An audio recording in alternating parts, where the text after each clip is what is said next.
Backup architecture.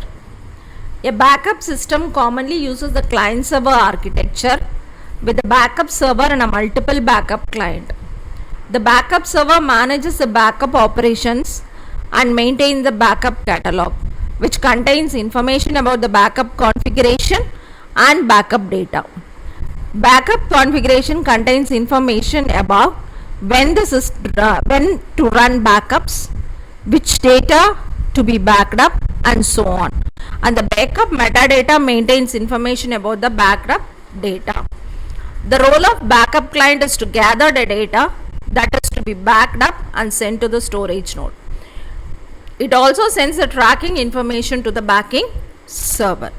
You have a diagrammatic representation of backup architecture where you have the steps and the components: backup server, application server, storage node, backup device. So we have tracking information, backup data to go on and store the data as backup.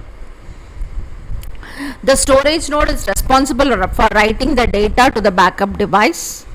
In a backup environment, a storage node is a host that controls backup devices. The storage node also sends tracking information to the backup server. In many cases, the storage node is integrated with the backup server and both are hosted on the same physical platform. A backup device is attached directly or through a network to the storage node's host platform. Some backup architectures refers to the storage node as a media server because it manages the storage device. Backup storage provides reporting capabilities based on the backup catalog and the log files. These reports include information such as amount of data backed up, number of completed and incompleted backups, and the types of errors that might have occurred. Reports can be customized depending on the specific backup system used. Backup and restore operation. When a backup operation is initiated, significant network communication takes place between the different components of the backup infrastructure.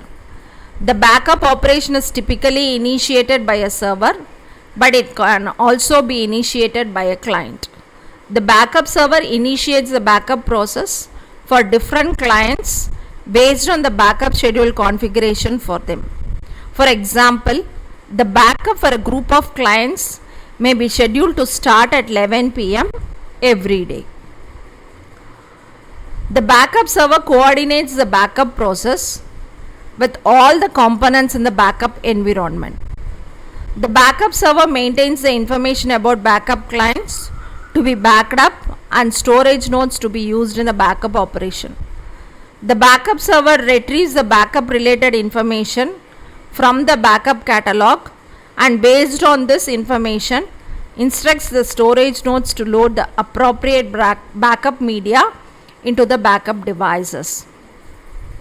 Simultaneously, it instructs the backup clients to gather the data to be backed up and send it over the network to the assigned storage node. After the backup data is sent to the storage node, the client sends some backup metadata to the backup server. The storage node receives the client data, organizes it, and sends it to backup device. The storage node then sends additional backup metadata to the backup server. The backup server updates the backup catalog with this information. You have 7 steps for backup and restore operation with the components: application servers, backup servers, storage node, and backup device. The first step is backup server initiates scheduled backup process. Second one, backup server retrieves backup related information from backup catalog. Third one, backup server instructs storage node to load backup media in the backup device. 3b, backup server instructs backup clients to send data to the backed up to a storage node. Fourth one, backup clients send data to storage node and update the backup catalog on the backup server. Storage node needs data to the backup device. This is the fifth one. Sixth one, storage node sends metadata and media information to backup server. And the last is backup server updates the backup catalog. After the data is backed up, it can be restored when required. A restore process must be manually initiated from the client. Some backup software has a separate application for restore operation. These restore applications are usually accessible only to the administrator or backup operators. Then, restore operation. You have again 6 steps to restore with components, application server, backup server, storage node and backup device. The first one is the backup client requests the backup server for data restore. Second one, the backup server scans the backup catalog to identify data to the restored and the client that will receive data. Third one, the backup server instructs the storage node to load backup media in the backup device.